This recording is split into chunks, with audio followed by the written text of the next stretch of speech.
Once again, question for galvanometer of current electricity.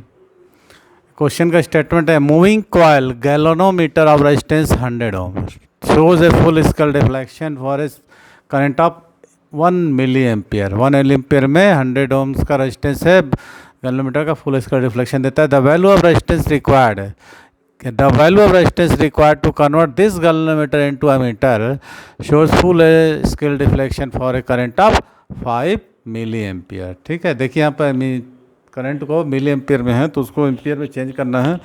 सीधी सी बात है कि गैल्वेनोमीटर को हम पैरेलल कॉम्बिनेशन में एक शंट लगा देते हैं, कभी सीरीज कॉम्बिनेशन में रेजिस्टेंस लगाते हैं, तो उसी की वैल्यू को आपको क्या करना है, फाइंड आउट करनी है। चलिए इसको सॉल्व कीजिए। मैं आपको 1 मिनट का समय दे रहा हूँ सबको, उसके बाद मैं तो बनाऊँगा ये। चलिए चलिए, बहुत लोगों ने बनाया है, जिससे नहीं बन रहा है उसको ध्यान से देखना है। सबसे पहले एक गैल्वेनोमीटर बना लो और उसके पैरेलल कॉम्बिनेशन में एक लो रेजिस्टेंस का वायर जोड़ दो, जिसको हम बोलते हैं क्या, शंट।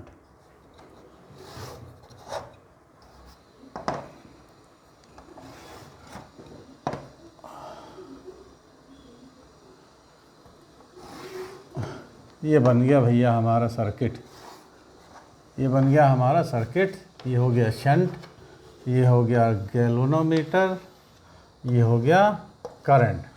ठीक है, ये हो गया S और ये हो गया G रेजिस्टेंस, ये हो गया करंट।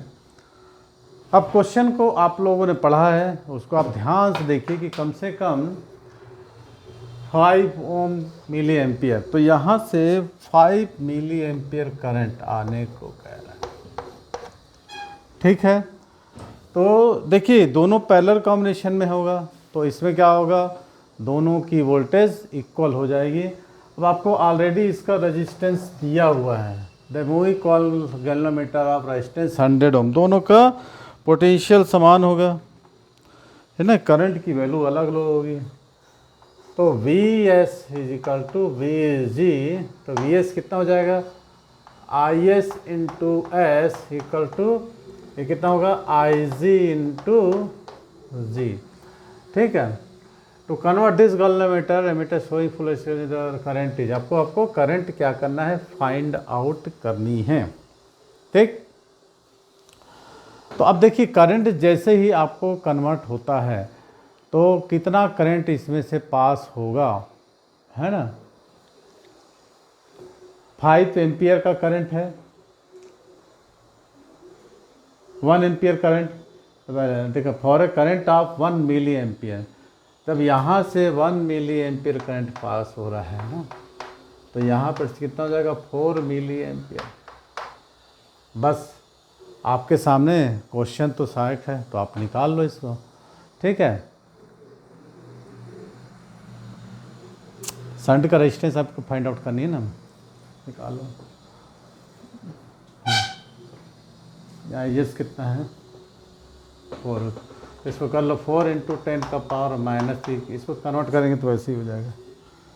S निकालना है ना आपको, 1 into 10 to power -3 into G, यही है ना, 100 है ना, तो ये कट जाएगा, सिंपल सा है। S इक्वल टू 25, पिछले क्वेश्चन से भी काफ़ी इजी था ये क्वेश्चन, है ना। चलिए नेक्स्ट क्वेश्चन करते हैं।